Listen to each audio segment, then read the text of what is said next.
Strict implementation of varying helmet ಅನ್ನೋದು ತುಂಬ ಜನಕ್ಕೆ ಭಾವನೆ ಇದೆ ಬಳ್ಳಾರಿಯಲ್ಲಿ ಹೆಲ್ಮೆಟ್ ಆಗೋ ಅವಶ್ಯಕತೆ ಇಲ್ಲ ಅಂತೇಳಿ.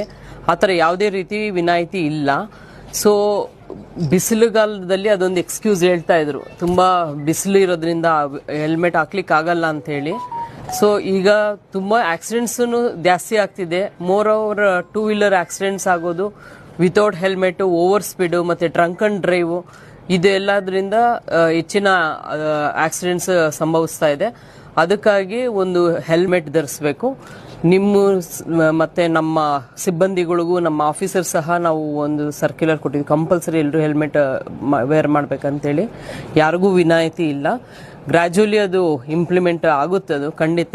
ಸೊ ಯಾವಾಗಲೂ ಲಾ ಅಬೇಡಿಂಗ್ ಯಾರಿದ್ದಾರೆ, ನಮ್ಮ ವಿದ್ಯಾವಂತರಾಗಿರಲಿ, ಆಫೀಸರ್ಸು, ಪೊಲೀಸ್ ಆಫೀಸರ್, ಸ್ಪೆಷಲಿ ಮಾಧ್ಯಮದವರು, ನಾವೆಲ್ಲರೂ ಹಾಕಿದ್ರೆ ಪಬ್ಲಿಕ್ಸ್ ಸಹ ಹಾಕೊಳ್ತಾರೆ. ಓವರ್ ಸ್ಪೀಡ್ ಮಾಡ್ತಾರೆ ಕೆಲವರು, ಡ್ರಂಕ್ ಅಂಡ್ ಡ್ರೈವ್ ಇರುತ್ತೆ. ಈ ತರ ಇದಕ್ಕೆ ಕಡಿವಾಣ ಏನ್ ಹಾಕ್ಬೇಕು ಅಂತ ಹೇಳ್ಬಿಟ್ಟು ಇವನ್ ಮೈನಿಂಗ್ ಲಾರೀಸ್ದು ಮೊನ್ನೆ ನಾನು DC ಸರ್ ಒಂದು ವಿಸಿಟ್ ಮಾಡ್ದೋ, RTO ಆಫೀಸಲ್ಲೂ ಸಹ ವಿಸಿಟ್ ಮಾಡ್ದೋ. ಸ್ಪೀಡ್ ಲಿಮಿಟ್ ಹೆಂಗೆ ನಾವು ಫಿಕ್ಸ್ ಮಾಡಬೇಕು ಮೈನಿಂಗ್ ವೆಹಿಕಲ್ಸ್ಗೆ, ಅದ್ರ ಬಗ್ಗೆನೂ ಭಾಳಷ್ಟು ಚರ್ಚೆ ಮಾಡಿದ್ವಿ RTO ಆಫೀಸರ್ಸ್ ಜೊತೆಲಿ ಎಲ್ಲ.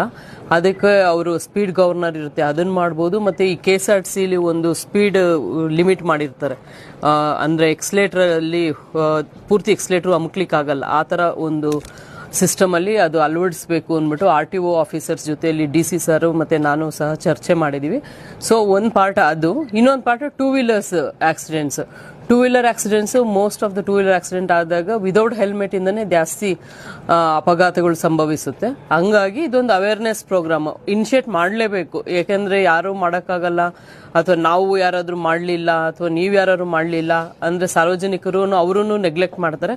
ಸೊ ನಿಮ್ಮೆಲ್ಲರ ಸಹಕಾರ ಇರಲಿ, ನಿಮ್ಮೆಲ್ಲರೂ ಸಹಕಾರದಿಂದ ಅದನ್ನ ಕಂಪಲ್ಸರಿ ಇಂಪ್ಲಿಮೆಂಟ್ ಮಾಡೋಣ.